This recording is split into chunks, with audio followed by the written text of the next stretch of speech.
What's going on, everyone? It's Alex here from Alex Physio. So today we're going to be going over arguably the most important exercise if you've pulled your groin.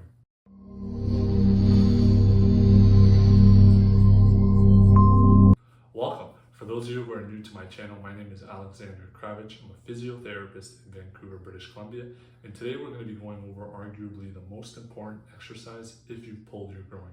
This exercise is called the Copenhagen plank.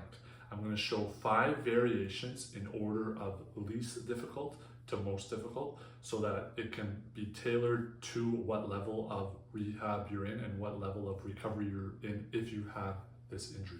Now, of course, this isn't medical advice, so please see your physiotherapist or family physician for more guidance to allow you to get back to sport and to help with your recovery. So the level 1, or the first rendition of the Copenhagen plank, is you're basically just going to rest your forearm against the wall. You're going to be angled slightly, and you're going to lift your leg that's closer to the wall off the ground, and you're basically just trying to lean into your arm and loading or shifting the weight towards the inside of your foot. You should feel a nice stretch on the inside of your groin. Again, this will be the level 1 or the easiest exercise of the 5 for the Copenhagen plank.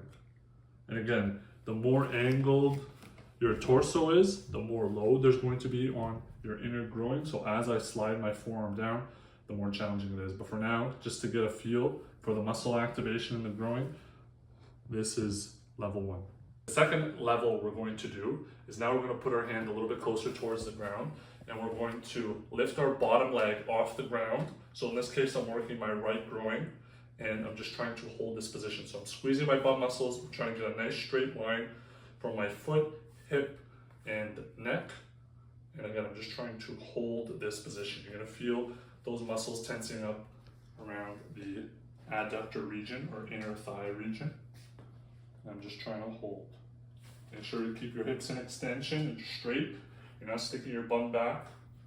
Keep that straight line throughout. Level 3, or this is the one that most people associate the Copenhagen plank with. So now we're on the floor and we're lifting our leg up. So our leg is going to be higher now than our hand versus the other easier levels was the opposite. So I'm going to rest my knee and my inner thigh on an elevated surface. So right here I'm using a cooler. You can use anything that's elevated. Again, the higher the elevation, the more challenging it is. The lower the elevation, the less challenging it is. So again, I'm on my forearm and I'm trying to lift my bottom pelvis or hip off the ground, keep my hips straight, and just try to hold this position. Now we're working both the leg that's on the cooler and also the bottom leg because we're trying to prevent it from dropping and touching the ground.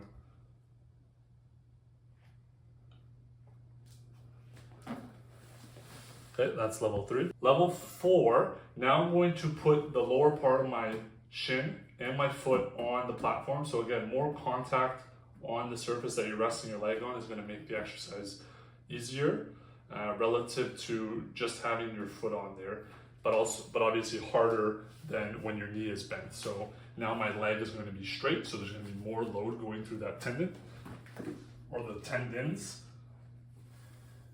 And again, lifting my hip, lower hip off the ground, hold this position, keep my hips straight, feel that pull, look straight ahead.